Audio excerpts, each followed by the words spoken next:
n is 120. Sum of the factors class lone practice చేయండి sir. Sum of the factors which are multiples of 10. Multiples of 10.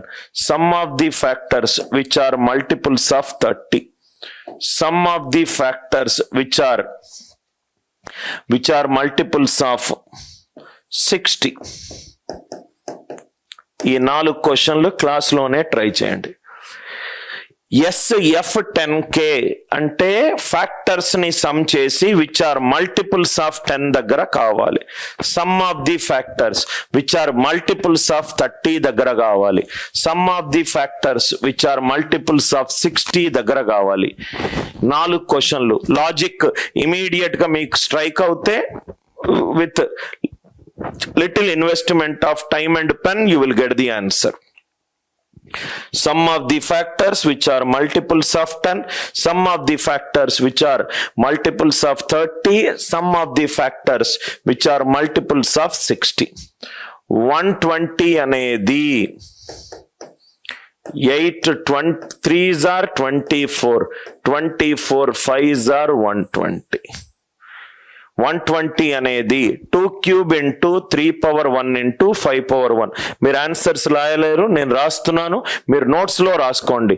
Some of the factors elements of 2 power 3 ఎంత 0 నుంచి 3, 2 power 0 to 2 power 3, 3 power 1 కి 3 power 0 plus 3 power 1, 5 power 0 plus 5 power 1. అర్థమైంది కదా sir? Sum of the factors which are multiples of 10.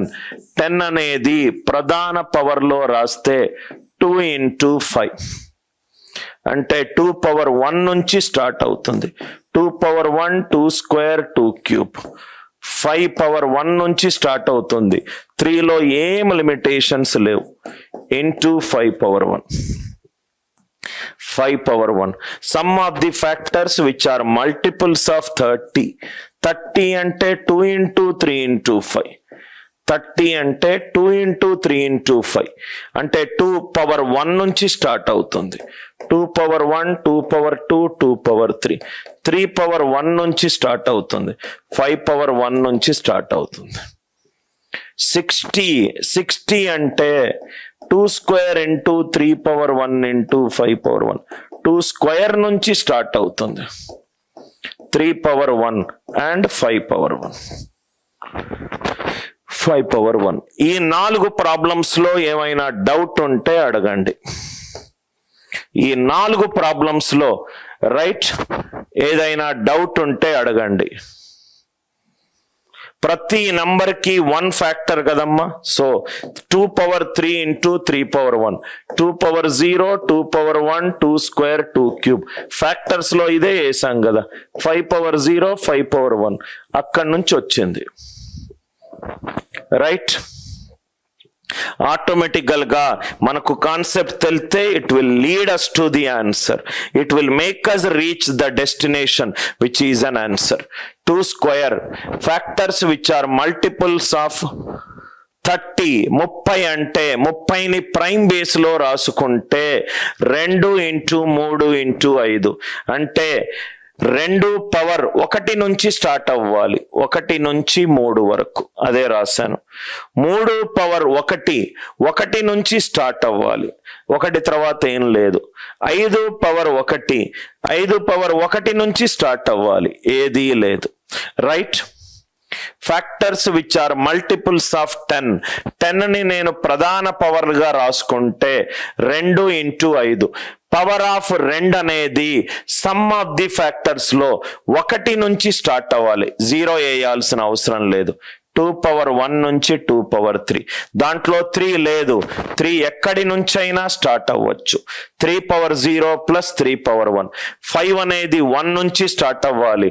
1 దాని తర్వాత ఏదీ లేదు. As it is. I hope the concept is very, very clear to you. Very clear to you, right sir? అన్నిటికీ unit digit చెయ్యాలా? Answer option ఉన్నప్పుడు, answer option లో unit డిజిట్లు గనక తేడా ఉన్నప్పుడు యూనిట్ డిజిట్ చేయొచ్చు, లేకపోతే దీనికి జామెట్రిక్ ప్రోగ్రెషన్ అప్లై చేయొచ్చు. a into r power n minus 1 by r minus 1. Answer ఆప్షన్లు ఉంటే యూనిట్ డిజిట్ అప్లై చెయ్యి, అన్నిటికీ డిఫరెంట్ ఉంటే, సేమ్ ఉంటే జామెట్రిక్ ప్రోగ్రెషన్ అప్లై చెయ్యి. a into r power n minus 1 by r minus 1. ఈ 4 క్వశ్చన్స్ లో ఏవైనా డౌట్స్ ఉంటే అడగండి, లేకపోతే క్లియర్ అని చెప్పి టైప్ చేయండి.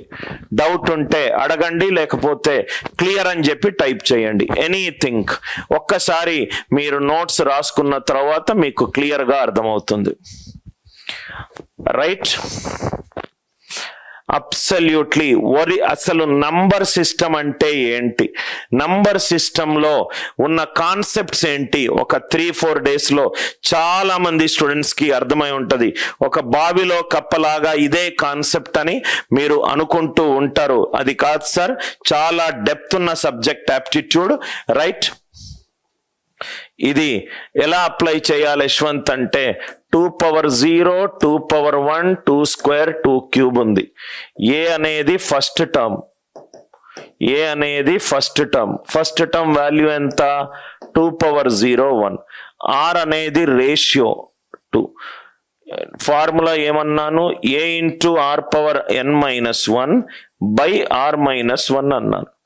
1 ఇంటూ 2 పవర్, మొత్తం ఎన్ని టర్మ్స్ ఉన్నాయి? 4 మైనస్ 1 బై 2 మైనస్ 1, 16 మైనస్ 1, 15. ఇదే తడుక, జీపీ తోటే చెప్తున్నానయ్యా. ఇది GP series. GP series sum చెయ్యాలి అని అనుకుంటే ఫార్ములా ఏంటంటే a into r power n minus 1 by r minus 1. A into r power n minus 1 by r minus 1. A అనేది 1, రేషియో అనేది 2. 2 power 4 minus 1 by 2 minus 1. 16 minus 1 by 1, 15. Next product of the factors. ఇది చాలా చిన్న concept. Product of the factors, product of the factors, product only product of the factors వరకే మీకు syllabus లో ఉంది. అది కూడా ఎస్ఎస్సి సిజిఎల్ వరకు. మిగతాది అప్పుడప్పుడు ప్రోడక్ట్ ఆఫ్ ది ఫ్యాక్టర్స్ కూడా అడగడు. So product of the factors, ఇది కాన్సెప్ట్ రాసుకోండి sir. Product of the factors concept ఏంటంటే number power number of factors divided by 2. ఎట్లా వచ్చిందో ప్రూఫ్ చెప్తాను.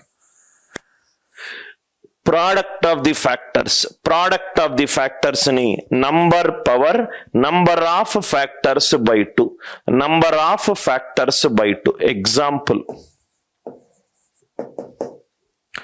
Example number power number of factors by 2. ఇది 12 ఉందనుకోండి, దీని ఫ్యాక్టర్స్ ఏంటో చూద్దాం. 12 ఫ్యాక్టర్స్ 1, 2, 3, 4, 6, 12. ఇవన్నీ factors. Product of the factors అంటే ఫ్యాక్టర్స్ ని మొత్తం మల్టిప్లై చేయాలి, ఆన్సర్ రావాలి. ప్రోడక్ట్ ని మల్టిప్లై చేయాలి, ఆన్సర్ రావాలి. అంటే ఇది 1 into 2 into 3 into 4 into 6 into 12. 1 into 2 into 3 into 4 into 6 into 12. 1 12s are 12, 2 6s are 12, 3 4s are 12. 12 power 3. Number of ఫ్యాక్టర్లు ఎన్ని ఉన్నాయి? 6/2. నంబర్ ఆఫ్ ఫ్యాక్టర్లు ఎన్ని ఉన్నాయి? 6/2. 12 power 6/2. Product of the factors is given by the logic number power number of factors by 2. Number power number of factors by 2. ఒక student కి doubt రావచ్చు. Suppose గా 25 ఉందనుకోండి, ఫ్యాక్టర్స్ ఏంటి? 1 5 25. మల్టిప్లై చేస్తే 1 into 5 into 25, 5 power number power number of factors by 2. So ఈ formula చేస్తే 25 power 3/2 వచ్చింది. దానికి అర్థం 25 ఇంటూ 25 పవర్ 1/2 అంతే కదా వచ్చింది. 25 ఇంటూ 5 అంటే 25 పవర్ 1/2. సో ఈ ఏ ఎగ్జాంపుల్ తీసుకున్నా ప్రోడక్ట్ ఆఫ్ ది ఫ్యాక్టర్స్ అంటే number power number of factors by 2. Number power number of factors by 2. ఒక కారణాంకాల్ని మల్టిప్లై చేస్తే ప్రోడక్ట్ ఆఫ్ ది ఫ్యాక్టర్స్ ఎంత వస్తుంది? Number power number of factors by 2. Number power number of factors by 2. Number power number of factors by 2. I hope ఈ logic చాలా clear గా అర్థమైంది అనుకుంటా.